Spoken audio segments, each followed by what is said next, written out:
Hey folks, this week on the Daily Dose, we're talking about that question, who needs Christmas? Because let's be honest, with COVID, this year, everything's backwards. I mean, COVID sort of ruined Thanksgiving for some of us, and now we're looking at Christmas and going, it's likely going to be the same. It's just not going to be Christmas without the holiday parties, without the Christmas concerts, the Christmas tournaments.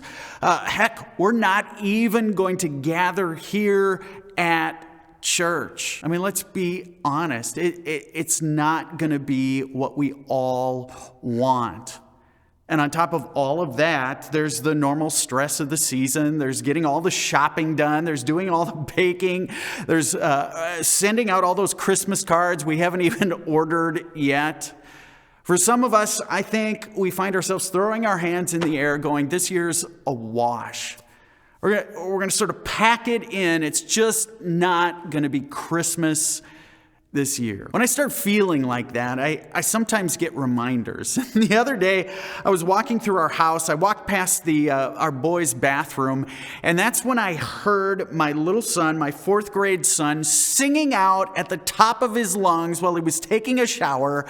I heard him singing the Christmas carol. You maybe have heard of it, Hark. Hark is a rendition of Hark the Herald Angels Sing. Hark the angels sing, glory to the newborn King. He was singing it out at the top of his lungs, and it was sort of a reminder to me. It was a reminder of a passage that we read every Christmas from the book of Isaiah, chapter 9. It's a story about how God's people, they lived in darkness, but they foresaw that there was going to be a time where light came into this world. They told the story, as Christians understand it, of how God was going to send his son into this world. It said, the people have walked in darkness, but they've seen a great light. Those who live in the land of deep darkness, on them light has shined, Isaiah writes. For a child has been born to us, a son given to us. Authority rests on his shoulders, and he is named Wonderful Counselor, Mighty God, Everlasting Father, the Prince of Peace.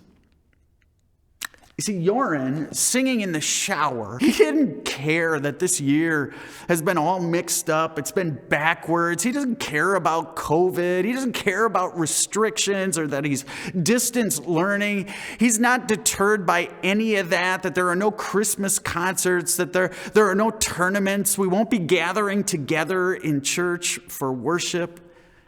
No, for my son Joran, Christmas is coming. And all the dark junk that we're facing, it doesn't matter a bit. I was thinking about that. Kind of like that passage from Isaiah. That's how the first Christmas was. In some ways, what God did is God flipped the script, if you will. All that people experienced in that ancient world was darkness. But God said, oh no, I'm going to flip the script and bring light into this world. I mean, think about the story. There's one flip after another. When all hope was lost, they lived under the heavy hand of Rome. God sent God's Son into the world. And that child was born to the least likely characters, Mary and Joseph, who were from nowhere, Nazareth. And the only people to gather at that birth were some scuzzy shepherds and some men who came from some far-off land, likely immigrants. You see, it wasn't what anybody expected. God flipped the script. And as I think about my son singing at the top of his lungs in the shower, he gets that. He gets a little taste of what the Christmas story was all about. And so as we get ready for Christmas, as we might be asking, who needs Christmas? Well, here's what I think. Our souls need Christmas this year, don't they?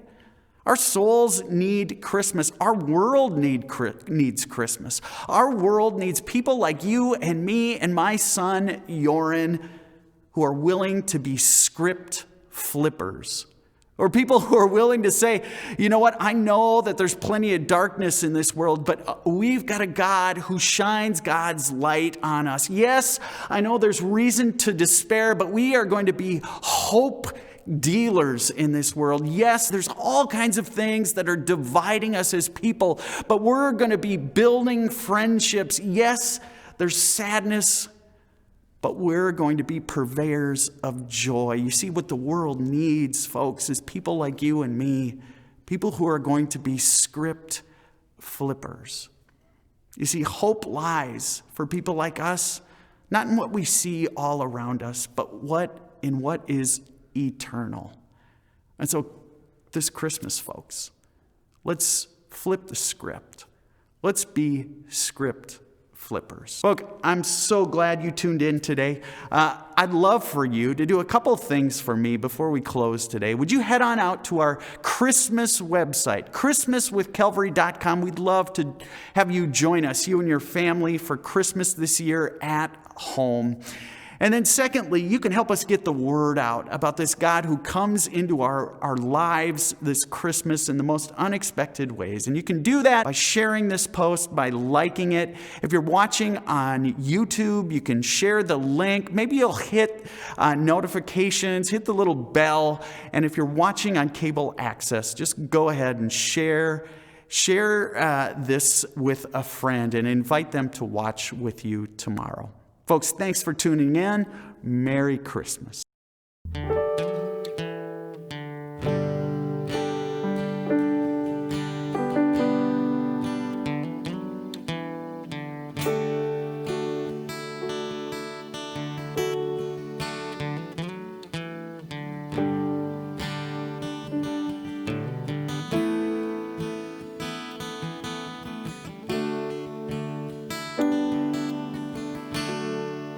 It was not a silent night.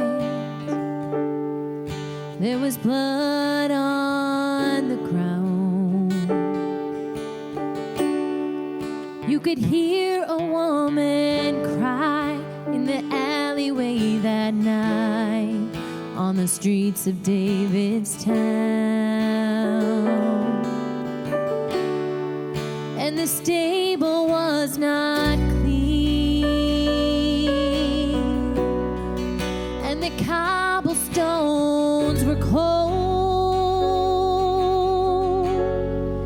Little Mary, full of grace, with the tears upon her face, had no mother's hand to hold. It was a labor of pain. It was a cold sky above. For the girl on the ground in the dark, with every beat of her beautiful heart, it was a labor of love. Noble Joseph by her side, callous hands and weary eyes. There were no midwives to be found on the streets of David's town in the middle of the night. So he held her and he prayed.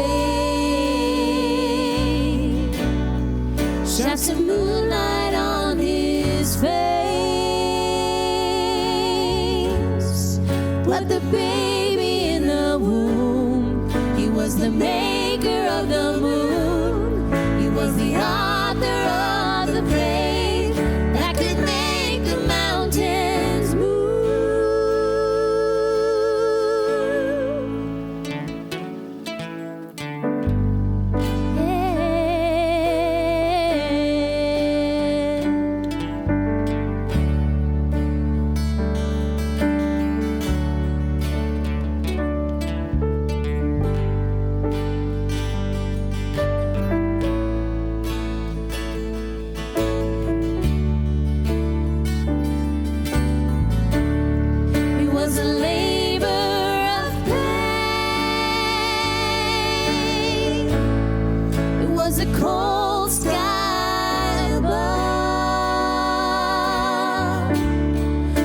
the girl on the ground in the dark, with every beat of her beautiful heart. It was a labor of love. A little Mary full of grace, with the tears upon her face. It was a labor of love.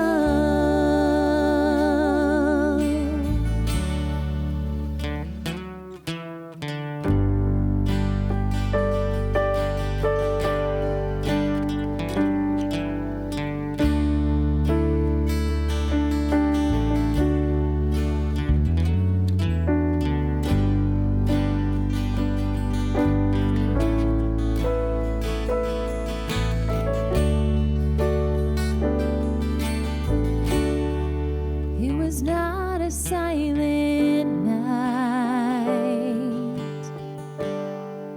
on the streets of David's town.